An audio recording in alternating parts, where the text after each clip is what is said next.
This is not the Fortean's Live Science Minute. No, this is Down the Rabbit Hole with David Batdorf. 10,000 years ago, we were building the pyramids, and those little guys, these little tiny monkey men kind of looking... So the kind of cross-hatching of greenery that goes through there, so there's this, it's kind of weird. Again, correlation does not equal causation. I really don't like this form of evidence. But then again, what do I know? Had him do jumping jacks, had him chase Chris back and forth over there. There may not be a video of me being chased through the woods by Bigfoot. Unless I'm sitting there standing next to the giant ape-like creature and I hear it make the sound while I'm looking at it, and I can tell that the sound is coming from it, not from a ventriloquist. Then I will know. I believe in Bigfoot, but that might have been a ventriloquist making that sound. Exactly. So do we take the blue pill or the red pill tonight, David? I gotta go with the red pill, Chris. Alrighty, Roo. Here we go, motherfucker.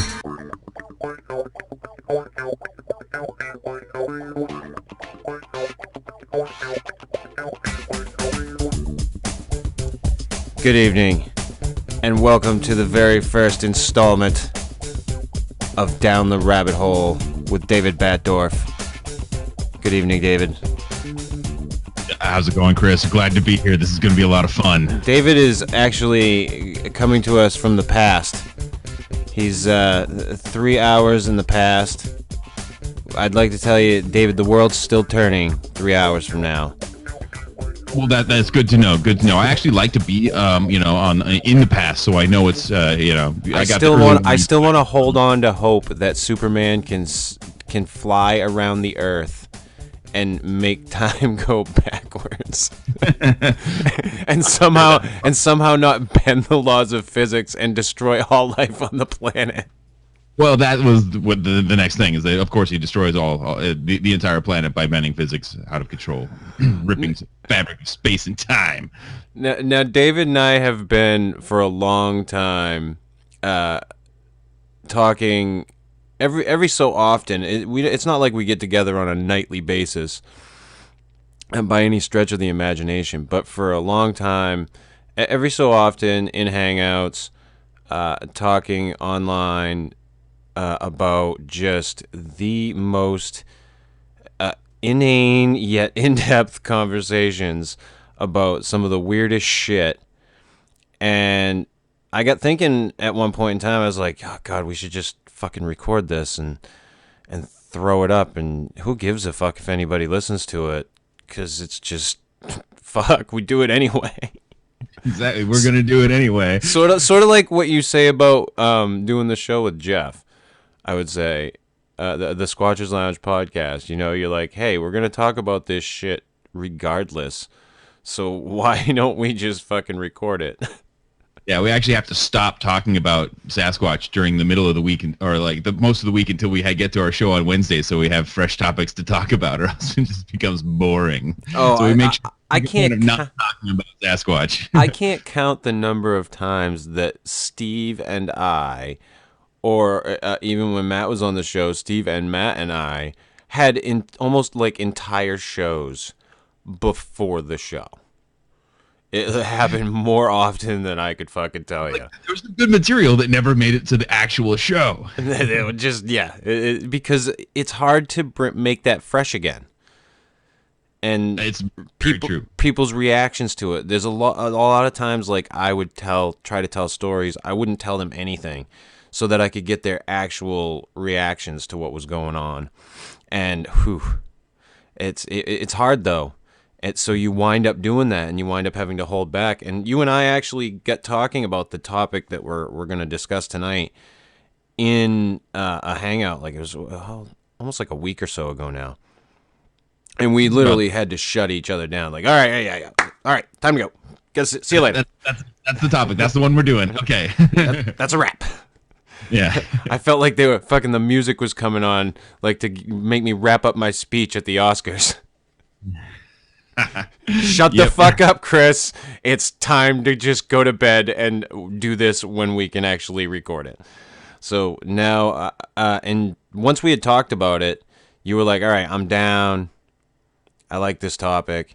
And it kind of goes into a vein of science that you discuss quite a bit on your show, which is evolution. Yeah, evolution and ecology and all that stuff is what really like, I don't know, it's kind of the bread and butter of the Sasquatch thing for me, I guess. But yeah, that's what I find myself gravitating towards for the scientific-y aspects of that. But no Sasquatch on tonight's show, my friend. We're going Sasquatch free. I need a break. Right, exactly. And we had discussed at one point in time, because I really like multiple world theory. We had discussed going down that road. And I know, it's not something that you know quite a bit about. You are, you're fairly knowledgeable in a lot of areas. And if you did look into it, I would absolutely, want your take on the subject. Yeah, I'd have to go a little bit further into some reading on that before I went did a whole podcast on it. But yeah, I'd be into it. It's an interesting topic for sure. But I had brought up this idea because I got talking and thinking about this idea after seeing, and I've talked about this documentary, I think, a few times now. And if anybody has not seen this, I think it's really interesting. And that's this PBS documentary, I think it is, on the Coy-Wolf. And this is a coyote-wolf hybrid, and it only happens with a certain type of wolf. I do believe there's only one type of wolf that can breed with the coyote successfully and create. Yeah. Right. So these, but these hybrids are actually taking hold, and they're either A, going off on their own, B, getting reconstituted into the wolf populations, or C, getting reconstituted into the coyote populations. So you have these three distinct, gene pools that are all intertwining.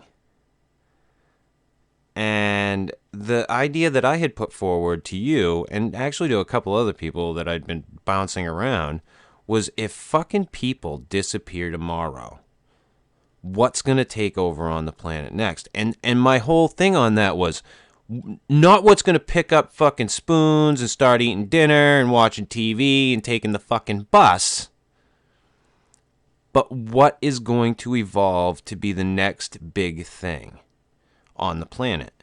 And not necessarily big thing is in size.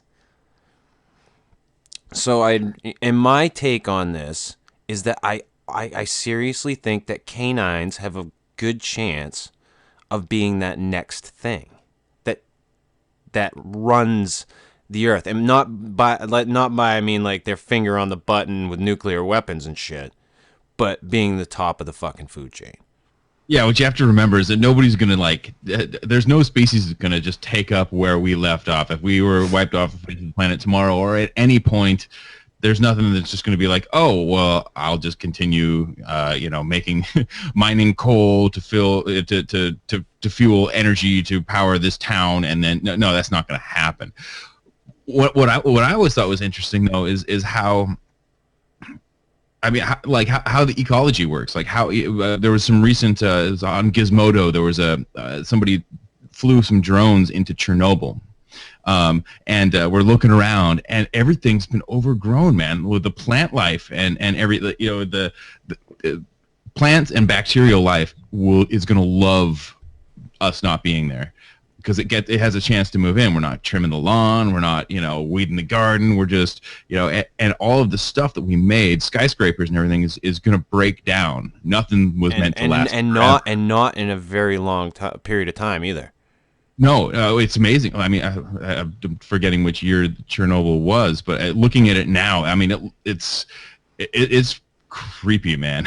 Yeah. So Gizmodo's got it up. There's something, if you look up drone plus Chernobyl, you'll find something at it. I don't know. But yeah, I mean, the thing that to take over, you think of just being like the apex predator or apex what is taking over. And the interesting thing about the dog thing is that all of these other resources bring up everything that so rodents are going to have better places to hide, birds are going to have better places to make their nests, the deers are going to have more things to eat, yada yada yada, like all of these things. Once we're gone, it's every animal for itself and again. we have to make the distinction of this is like a hypothetical situation where all of a sudden people are just gone. Either a disease just wipes us out, or not like a disaster where like there's a big climactic thing that wipes out a lot of life.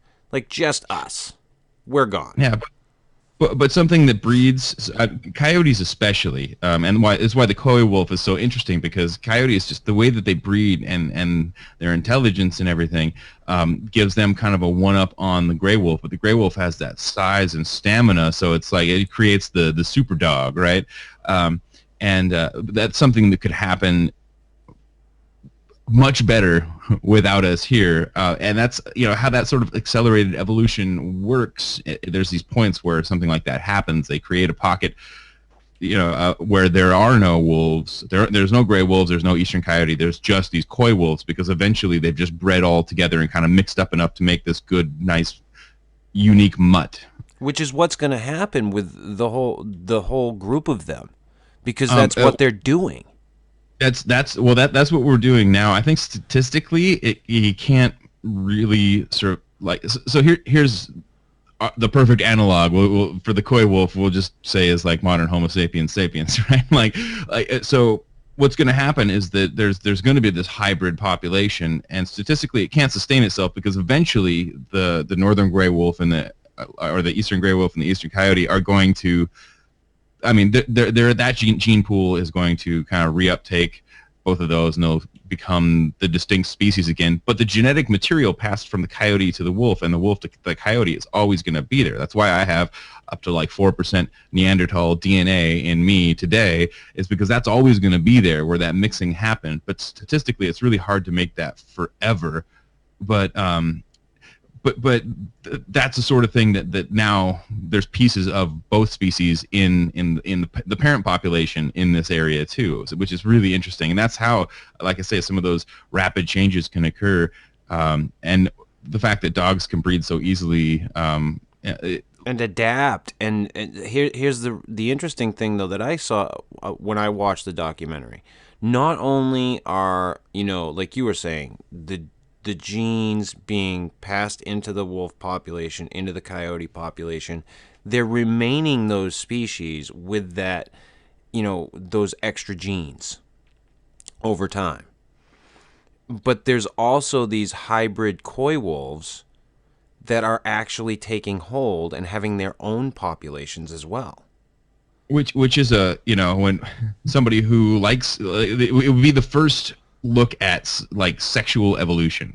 If that works out, if that survival of the fittest, if that is the best solution to that area's problem, which is a pretty urban area and it's got some issues on. Okay, the gray wolf doesn't fit here because it's because there's too many people, and the coyote doesn't fit here because maybe it's too north. I don't I haven't looked into that part of the study, but there's a probability that is just the best solution, which is why that they stayed there. And that's exactly how sexual evolution, the thing that people take out of the equation in evolution, they think that it's just like, molded clay, it just becomes something and something else. Like, no, it's sex. That's how this works. Yeah, it doesn't go in these jumps like people think. Yeah.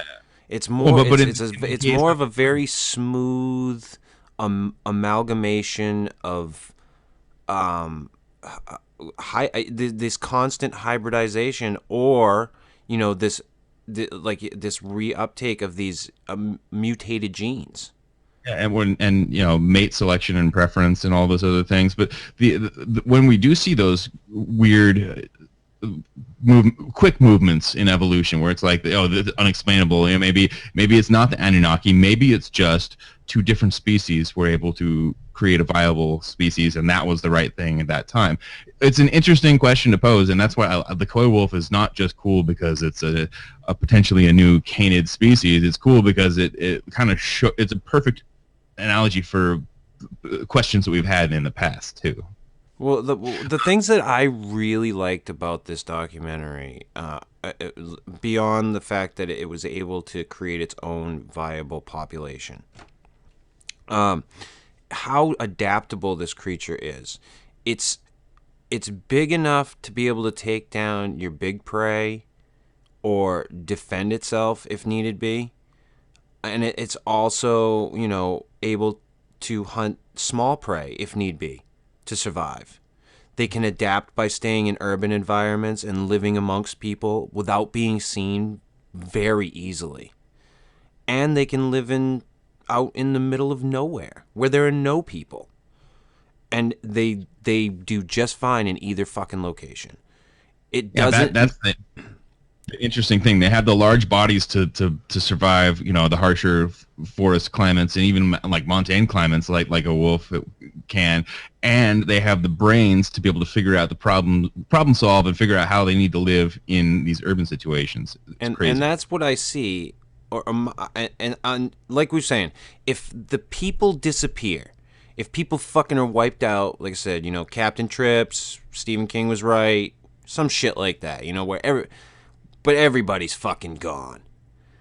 And I was telling you the night we started talking about this, all of those domesticated dogs as well are going to be the ones that survive and are strong enough, and aren't, you know, like hitched up and, you know, are die on a fucking leash somewhere or run, or, you know, the ones that make it out into the populations, they're going to pass on the genes that made them strong enough to survive that. That'll get pushed into those gene pools as well. It's just all going to be this big fucking pot. Because that's what we do as creatures on this planet. We fuck. We pass on our genes to the next thing so that it can fuck something to pass its genes on. That's all it is. Yeah, well, and people, like, again, I think that people forget that about evolution. It's like, no, this is a completely, like, it's under-sexualized scientifically. It's like, oh, well, this is the right, no, it's because that baboon over there thought that baboon over there was more worth fucking than that one. That's why that baboon exactly. But people think, like, all of a sudden, like, the baboon spat out a human. Yeah. And then all of a sudden there were humans. No, that's not, and obviously it didn't go in that direction anyway. But the point is still valid. Whatever came before didn't just spit out a fucking human being. Yeah. And so, but think what else is there? Like, and maybe we're thinking a little bit too close to home and just like North America, but really, what else is there to really take over? I mean, I could see, like, I mean, the macaques in India and stuff would have a field day with empty cities. I don't foresee any type of large predator like bears taking complete control. They can't. I don't see them. I don't see it as viable. They'll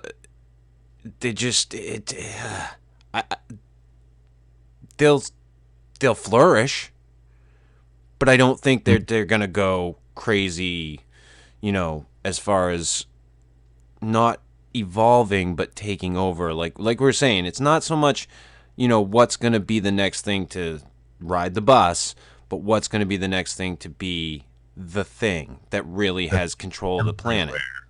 Yeah. And with these coy wolves, the interesting thing is they're in packs, which dogs generally run in packs anyway.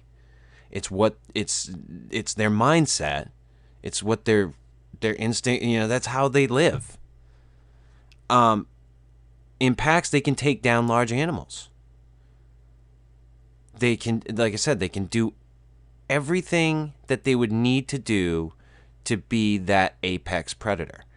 And I don't think the intermixing with coyotes is ruining anything. It's just making the dog sleeker. It's making the dog more intelligent, more able to problem solve.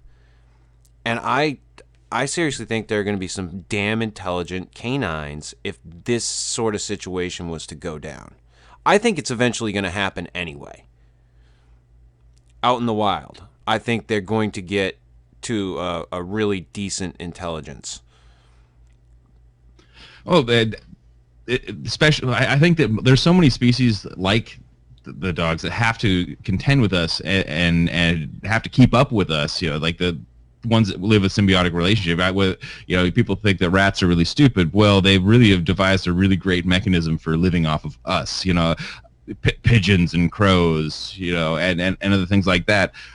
There's a direct intelligence to them having to deal with us and to steer clear of us and to do all of these other things that the larger eastern gray wolf doesn't have to deal with on a regular basis, where the coyote does, and that sort of drives that part of the evolution.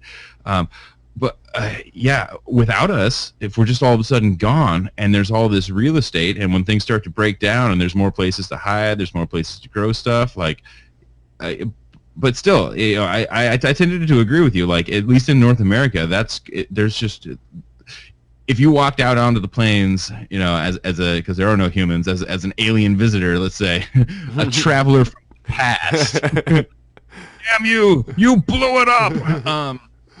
Get your hands off me, you damn dirty dog. So you'd end up basically probably being the most worried about large packs of dogs in North America. Yeah, unless Sasquatch made it. I think that that's the way it would go down. I honestly think that's the way it would go down. And like you're saying, especially here, I don't know so much about because I'm not from there. Some of the other countries, but I think that that's a very probable option, let's just say. Yeah, and a lot of people for what's going to happen. Yeah, a lot of people would think, well, wouldn't you just go to our great ape cousins, like the orangutan and the chimpanzee, coming and stepping out of the woods and being like, Yeah, but where the fuck are they? Where the fuck are they in North America though, or even South America for that matter? Yeah, they're not. But even thinking globally, what would take over, and they're still going to be stuck in the forest where they're stuck now, and it's going to take them millions of years to get out of there, because it took us millions of years to get out of there. Well, right? here's the other thing too, and I wanted to bring this up as well. So many times I've had arguments with people about evolution, and they instantly go to, well, how come fucking chimpanzees haven't how come they're still in the trees? How come they haven't evolved? And it's like, because they evolved to be in the woods. We evolved down a different path. They evolved to be where they need to be. So, like you were saying, for them to evolve to a state like we got to as Homo sapiens, they're not on that path, really. They'd have to undo 6 million years of their divergent evolution and then get back on track with us. Right, and then because they went down a different fucking path to live in the trees. At one point, very much different from us and very much different from a chimpanzee, but we were the same thing, and that thing is more similar to a chimpanzee than to us, and more similar to us than a chimpanzee. Okay, well doesn't that sound fucked up? Doesn't we need to bring this back to elementary school or whatnot? But there are people that argue that it's like, I didn't descend from no chimp. It's like, no, you did not. No, you descended from something else. Chimpanzee has also been evolving since our last common ancestor. Good for you. So that's where I think it's very interesting. Like, you and I were having this discussion about human DNA, and you actually touched on it earlier. The whole that's why we have 4% whatever Neanderthal DNA and some other fucking thing. Who knows what it is? But that is what's going to happen with these dog populations, these canine populations. Eventually, they're going to be just this big fucking mix. And whatever comes out of that, whatever survives, and not in a solitary way, in a pack-like society, as dogs use, and that's what I'm saying. It would have to be something like that. It couldn't be any type of, if the dogs somehow evolved into like a loner lifestyle, and I'm not aware of right off the top of my head of any that live in that kind of way. They're more pack related. They live more in packs. Yeah, aside from the, like, temporarily a lone male, if you right, will, exactly. So I see that whatever comes out of that as the next apex predator if we're gone. Well, yeah, imagine they have, like I'm talking about, there's this upwelling of resources. There's all this good flourish of stuff that basically comes out of the decay of the human civilization, if you will. And then all of a sudden all these canines, whether it's Coy-Wolves up there, like coyotes in particular, I think, but could you imagine a pack of like 50 coyotes? It'd be unstoppable. Oh yeah, and here's the thing, their fucking But food, they'd have to eat and eat and eat. their food sources would be almost unlimited in that type of a situation. Yeah, without us, I mean, they would need, and there would be the ebb and flow, as you know. I think they won't have nearly as much of that ebb and flow though, because of their ability to hunt large and small prey, large, small, and medium-sized prey. They can hunt, the large deer. They can hunt small animals, rodents, whatever, if they need be. They can hunt other animals around their size. They're fucking, a la carte is, it's fucking pretty much open.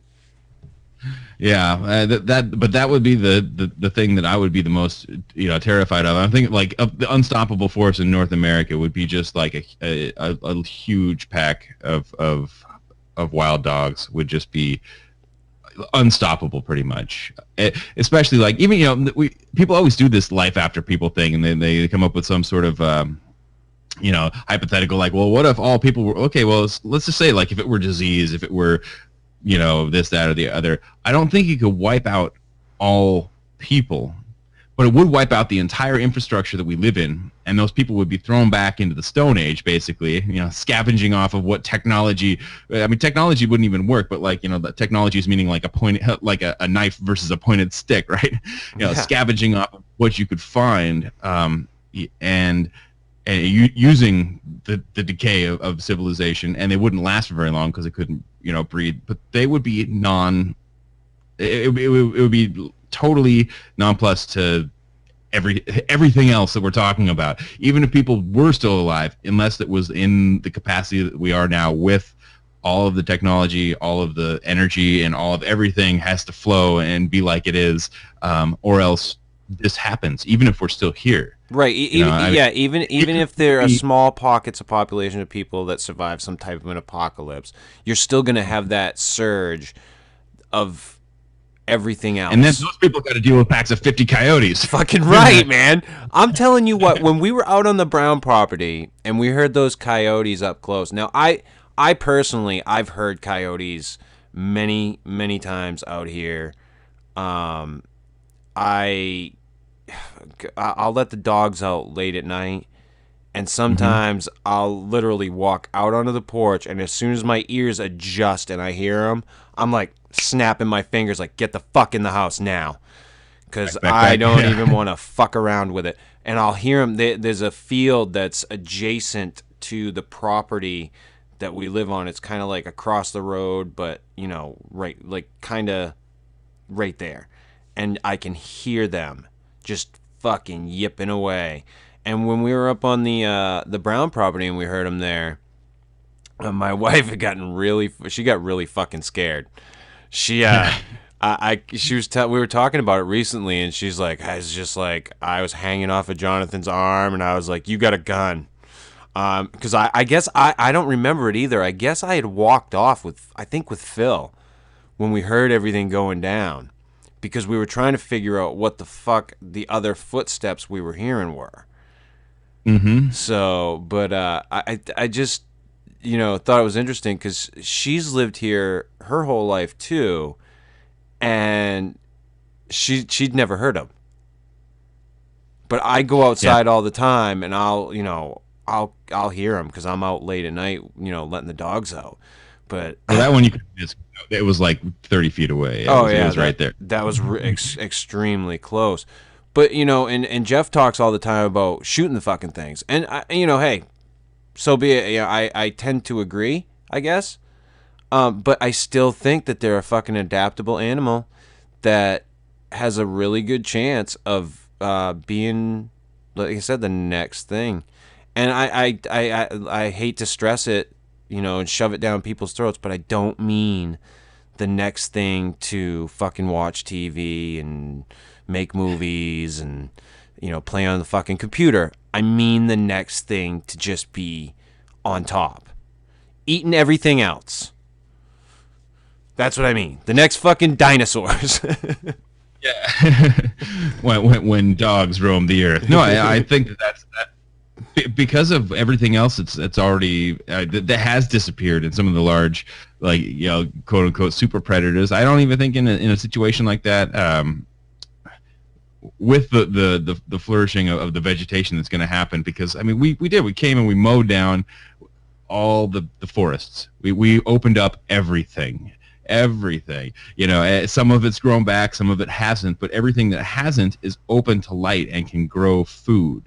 That's why we did it, right? So deer will be dropping, twins and triplets, like, because it's like, oh my God, this is amazing. There's food everywhere. for generations. So that's why I think that, the dogs coming up could sustain itself where it probably wasn't viable back in the day when, the wolves were on top, but they were keeping the coyotes down and like it just all that stuff. There's so much. If that interbreeding continues, David, that's gonna go away. Like there won't be any of that wolves keeping the coyotes down or the coyotes fucking with the wolves. It'll just be one thing. Yeah, so the interesting thing about the situation and the interbreeding and what's possible. So the eastern coyote is different from the western coyote. They can still interbreed. Right. The eastern gray wolf is different from the western gray wolf. Correct. And they can still interbreed. The eastern coyote cannot breed with the western gray wolf, and the western coyote cannot breed with the western gray wolf. Only the eastern coyotes and the eastern gray wolves can intermix and breed together. So it would have to radiate out from that point, which is a very specific point. It's like where the gray wolves come down from Canada and the eastern coyote kind of come up, because the eastern coyotes are just typically bigger than the western coyotes anyway. Right. Which is probably why they're more closely related, or I don't know. Not why, but because they're more closely related, that's probably why. Closely related enough to still have viable offspring, but that'll be crazy. To watch that is like to watch evolution unfold before your eyes in real time. It's crazy. Oh, man. Could you imagine a time lapse of evolution? Like a real time? It'd be almost an impossible thing to see, but what a cool fucking thing that would be. Yeah. Just from beginning to end, where you see the little fucking thing walk out of the ocean, or whatever fucking thing walked out of the ocean first, that fucking primordial sea up to now, all the radiating arms, where everything went, all the things that came and died off that we've never even fucking found. Oh, God, that'd be fucking so cool. Just It would be crazy. Every 10 seconds, it'd be like 10,000 years, and it would last for 10 days. I don't know. My quick math isn't working for me here. That would be a fucked up time lapse. Yeah. I think we should get Dread Fun on that now. Dread Fun. Animate this. Dread Fun. We need a time lapse of evolution from beginning to end, and you need to get it right. And go. Fucking guy's head would just explode. But yeah, no, I love these types of topics, David, and like I said, you and I had talked about these different things all the time anyway, and I had run this idea of doing this thing every so often. I don't want anybody to think like David and I are gonna like hang out once a week and do a fucking show now. It's just a one-offs here and there where we get an idea that really sparks a fucking interest in the both of us of what, something we can really delve into. And, David and I both tend to fucking trip over our own words when we're thinking, and fucking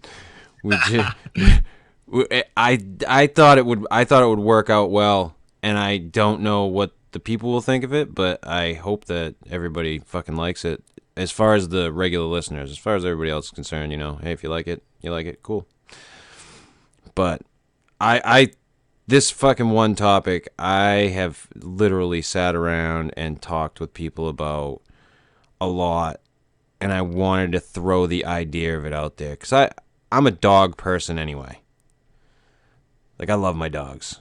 Fucking super duper dog person right here. I don't have one currently, but that's going to change soon again. Yeah, so. I've got 3 of them. I've got a Border Collie, Australian Shepherd mix. I've got a Rottweiler, Mastiff, English Mastiff mix, and I've got a Cocker Spaniel too, who's deaf, and she irritates the piss out of me. But she's got a cute face, to her credit. But I'm a dog person, and after seeing that Coy-Wolf documentary, it really got me thinking about, because they talked a lot about the breeding and the evolution of this creature and where it could go in the future, and how really adaptable it is to living amongst people as well as, living out in the quote unquote wilds. And I just really fucking loved the idea of that. And, you especially were one of the first people I fucking thought of, because I'm like, David talks about fucking breeding and evolution all the goddamn time. And shit. Well, and the Coy-Wolf topic, I've been watching that for a long time, because it's the more information that we have, the bigger it seems like it actually is.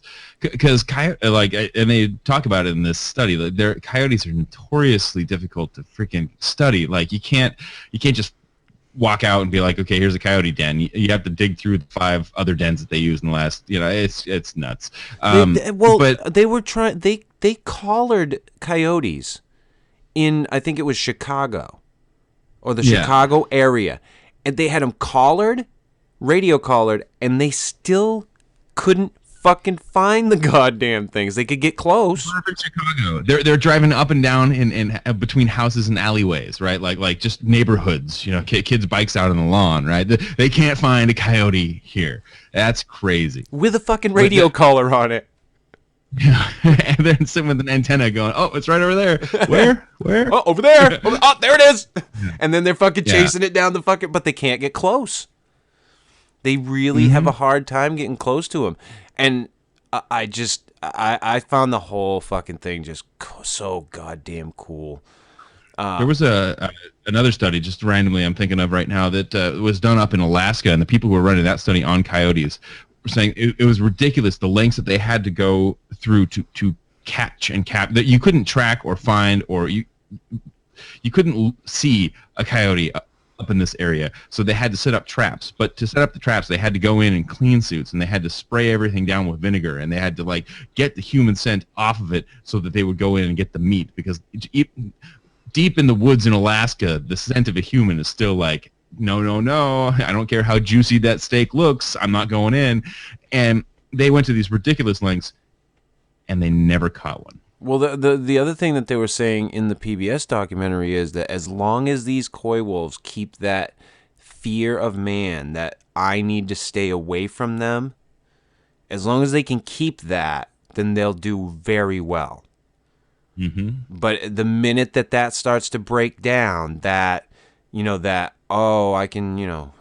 these people might be okay, where they start interacting and then, they start fucking with people, that's where it's going to become a problem. And it's that instinct, if that goes away, that instinct to fear people, that might ruin their chances. So at least that's don't feed the coy wolf. Yeah, don't fucking think that you're, being a part of nature. You're not fucking connecting with Mother Earth if you're feeding the fucking coy wolf or coyote for that matter. Canis unfamiliaris. Yeah, should be that way. That fucking thing.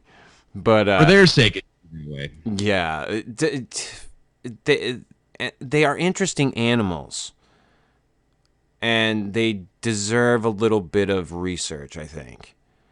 Yeah, they deserve a lot of research, but as you know as well as I do, David, a lot of these things don't get the attention that they deserve. Or the proper attention that they deserve. Yeah, we were talking with one of your favorite people the other night, Jay Cooney.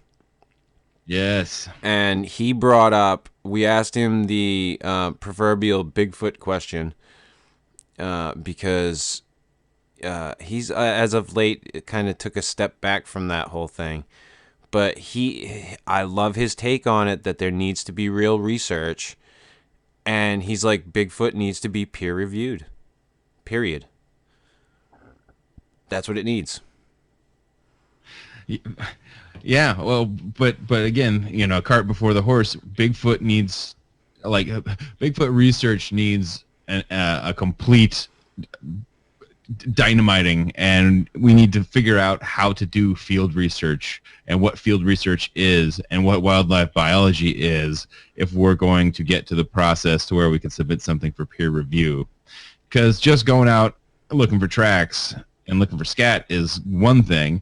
If you find something, knowing how to document that to share with other people is something completely different. Right. But this, and not to go down that whole road, because I know you wanted to break from that tonight, but that whole thing, that's kind of a microcosm of what I'm talking about, in that it's amazing to me that there's all this enthusiasm for this thing, but there's no real research. And there's all of these real creatures out there that deserve real research that barely get any. And so much just bullshit research is focused on other shit. But well, yeah, part of the problem with the lack of research is that with the lack of research and people making up their own minds and looking at social networks for their news and their science news, it can create a lot of fear where there doesn't need to be any fear.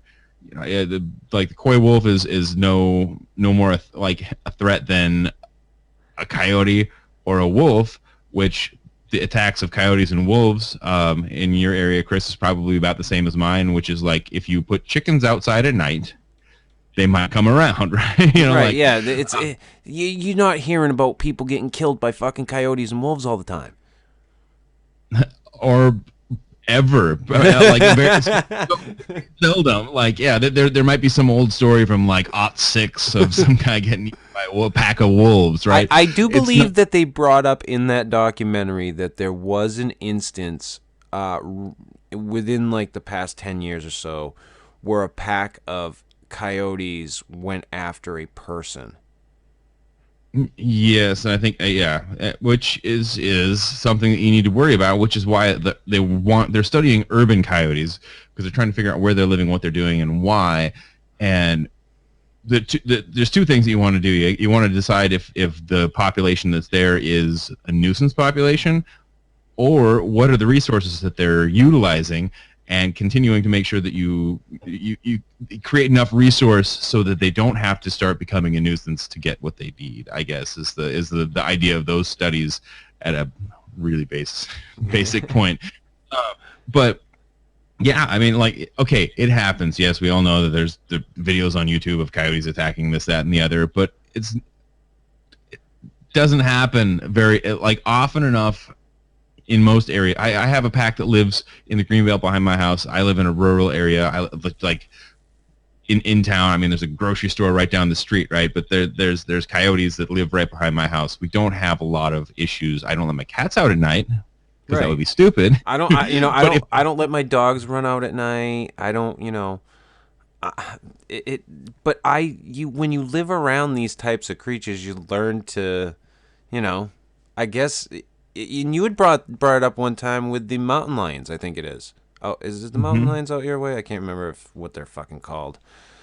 And the fact that when you live with these types of creatures and you go out in their environments, you have to know how to fucking be. You have to know how to present yourself in their world. And how it's so that they know enough to say, "Oh, well, hey, I need to stay the fuck away from him." Yeah, and up here, I think what we were talking about is that it's always people like mountain bikers or runners that have and they're pretty much like fake attacks. They it's like a cat. You throw a mouse across the floor and they got to go after it, right? Yeah, like that. But that's the prey instinct. It's like the same reason why you don't bring a dog into your house that has a huge prey drive if you have cats, because there's going to be a problem. So what's the solution? Not a mountain bike or not hike there? No, but maybe not. I don't know.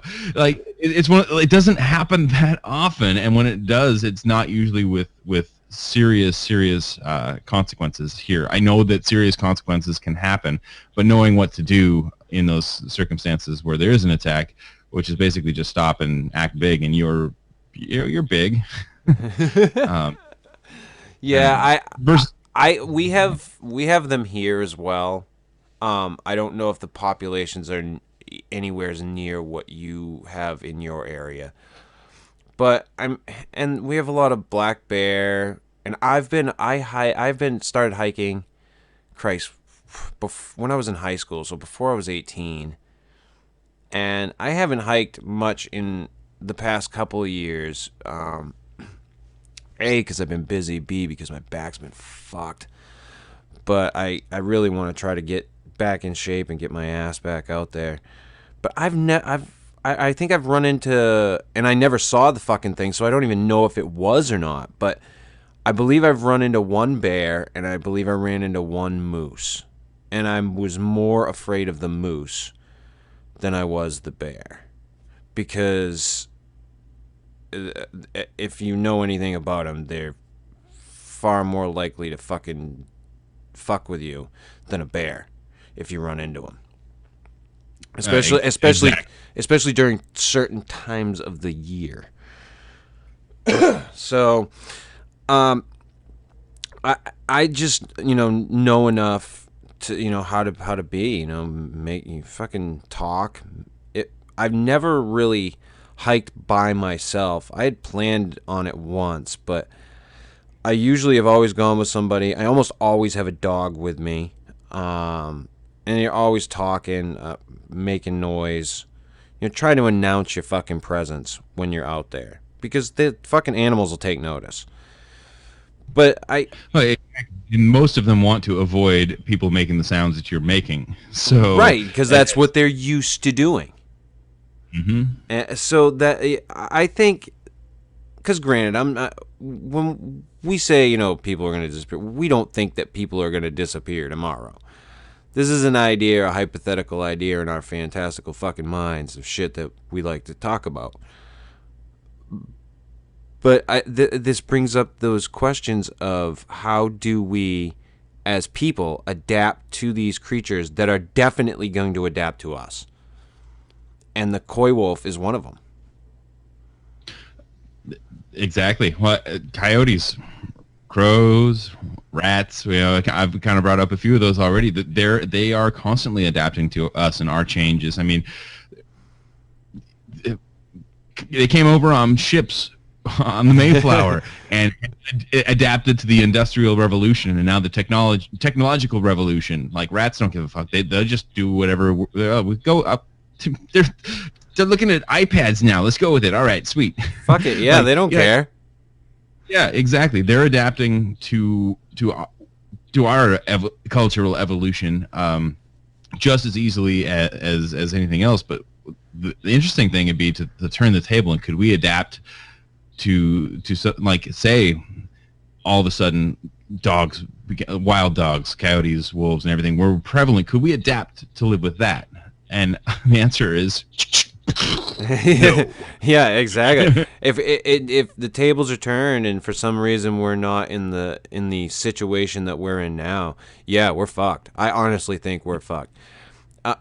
But it just brings, like I said, it brings us back to those ideas of we should definitely not be feeding the fucking wild animals.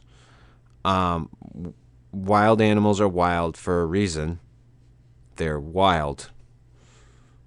And it's beautiful that they're wild. I mean, we have domesticated animals for a reason, so that we can enjoy our domesticated animals. Now, we also can enjoy beautiful wild animals for being wild. But don't let your cat out at night into a forest full of coyotes and then get mad because the coyotes ate your cat. Yeah, because that's fucked. But yeah, David, I think we've fucking driven it into the ground enough tonight. Yeah, we're all over the place. Fantastic. This is. I do want to try and do this again with you at some point in time. I don't know what the next topic would be. We'll definitely have to discuss it, figure out something that sparks us again. Because this, like I said, this was one of those topics where I knew you would be on board with at least talking about it. Forget about whether or not it would be a good topic for us to talk about. I kind of knew that as well, but I was like, oh, fucking Life After Man, fucking this is right up David's fucking alley. So, but yeah, so next time I don't know what we'll wind up doing, but we'll fucking figure it out. Absolutely.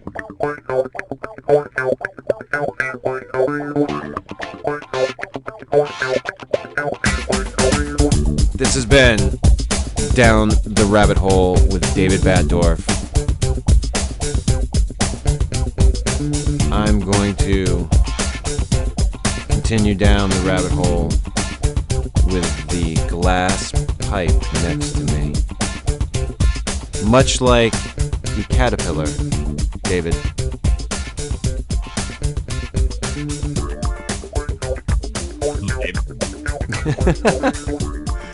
David's like, oh, doesn't know the protocol for the end of the show on this end.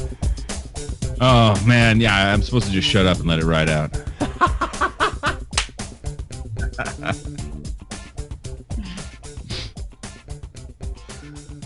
Come check me out on the Squatchers Lounge podcast. It'll be good. Yes, definitely do that, people.